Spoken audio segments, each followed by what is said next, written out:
Here's a sneak peek into how I stretch and prepare my canvas. The first step is to become one with the canvas. That can mean a bit of playfulness, throwing in a few old rusty tricks from my Cirque du Soleil years, because the actual reality of the process is that it is far from fun. But just like in life, you make of things what you make of it.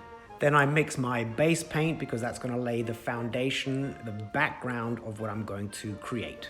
And from this point forward, I really try not to be calculated. It all becomes very spontaneous and very random because I want my abstract to be honest and sincere and raw. And now I sit and wait for the paint to dry, and as it dries, I allow my imagination to start visualizing certain vibes, certain energies, certain emotions that I want to portray. This canvas is going to capture an essence of zen, tranquility.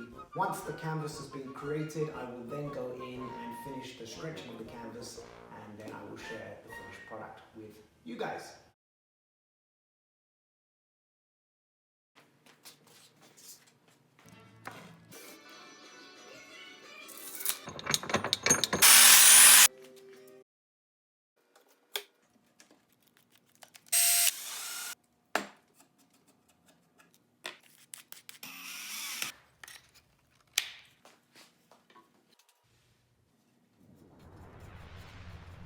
The foundation paint has dried. I have taken the time to build my own homemade stretcher bar. For those of you who are already creating your own stretcher bars, you already know the secrets behind it, the value behind it. For those of you who are sort of on the beginning part of your journey, the advantage about creating or building your own stretcher bars is simply cost. If you look at art as a business, as an entrepreneur, the objective is you try to cut out the middleman, which would mean the wholesaler or the retailer who is selling you either created canvases, which can be very expensive. So if you want to cut down on cost and then optimize your profits, invest in buying rolls of canvas and buying, I literally went to Home Depot and bought wood. You can actually go out and buy some already created stretcher bars to your measurements. The advantage of the way I've just done it now, I can create large pieces and very easily customize the format. Canvas is dry. Now I'm going to go and take a break, get changed, and dive into completing this piece that I'm really excited to share with you. It's going to be something somewhat different to what I've done before. Going to experiment with some new things, and we shall see how it turns out. Stay tuned. Welcome back for part 2 of the creation of this abstract painting. Now it's time to go in and execute on the plan, and we shall see what happens. The interesting part now is that the mood that I was in yesterday, energetically, emotionally, spiritually, I was in a different place, and I had a certain vibe going on yesterday, and today I'm not in quite the same mood, but I still want to attempt to create the same energy transfer onto the canvas. And apparently I have an assistant who's going to help me. This is the beautiful Kari, and of course it won't take long for Kibo to come and join. Now, for the most part, once I'm actually in the process of painting, they sort of instinctually know to let Daddy do his thing. The big question is now, whatever it is that I'm going to paint, I'm going to predominantly use one color. Do I use white or do I use black? That is the big dilemma that I'm facing, because those two different colors have completely opposing energy. The black might be too intense and come across as a little bit too dark for what I want to communicate. If I use white, it might not read the way that I like it. So I'm going to trust my intuition. I'm going to trust that the universe is communicating to me what needs to happen, and I'm going to completely submit to that energy that I'm receiving, and I'm going to go full out and commit, and whatever it is, that's what it's going to be.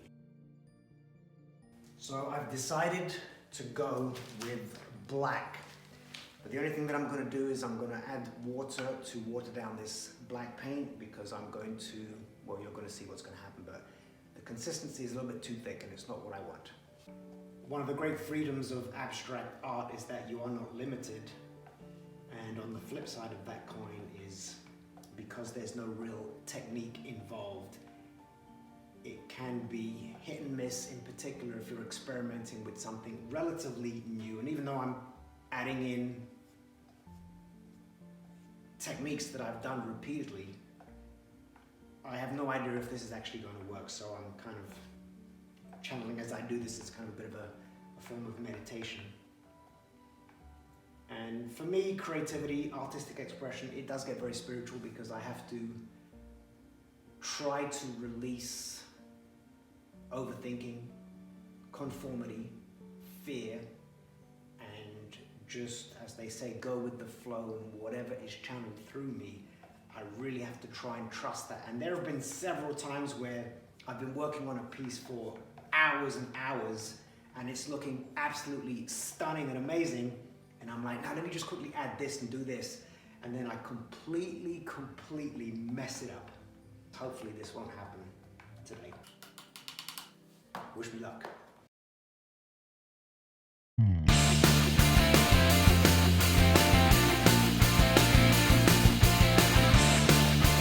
Crap, just not feeling that orange. The piece is almost done. I'm gonna let it sit overnight, see how I feel about it in the morning, but I've got a few more things that I want to add, and I'm really excited to share this piece with you. I'm loving where it's going so far, and so stay tuned and I'll do the big reveal and we shall see what it did. I was hoping to get a good night's sleep, but I was not able to let go of this painting, which is usually what happens to the artist, to the creative mind, when it's time to shut down. It's like, whoa, wait a minute, and then you get all these ideas. So I decided that I didn't like the orange. I went and eliminated the orange, and then I decided, okay, I've got to add a little bit of another color. I initially went with just black and white, but I'm not feeling it, so I'm going to go in and add one additional element, one additional color. Who knows? I might be telling fibs, and I might end up adding a lot more, but we're going to go find out. I'm going to dive in and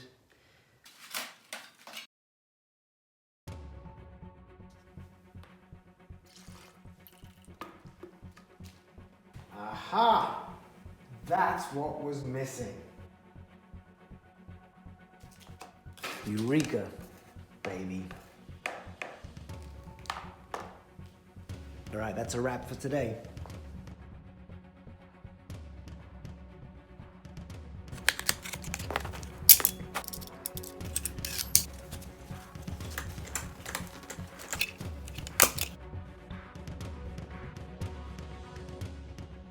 The painting is complete. It's hiding behind me. Before I reveal it, just some insight as to the objective and what the painting is about.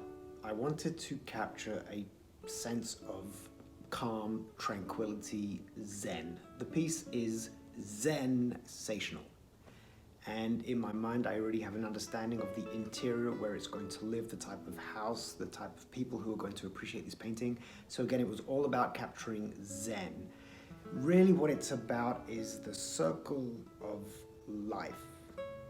And go look it up yourself, what the circle of life is all about. But you can definitely add your own interpretation. And so here is the piece.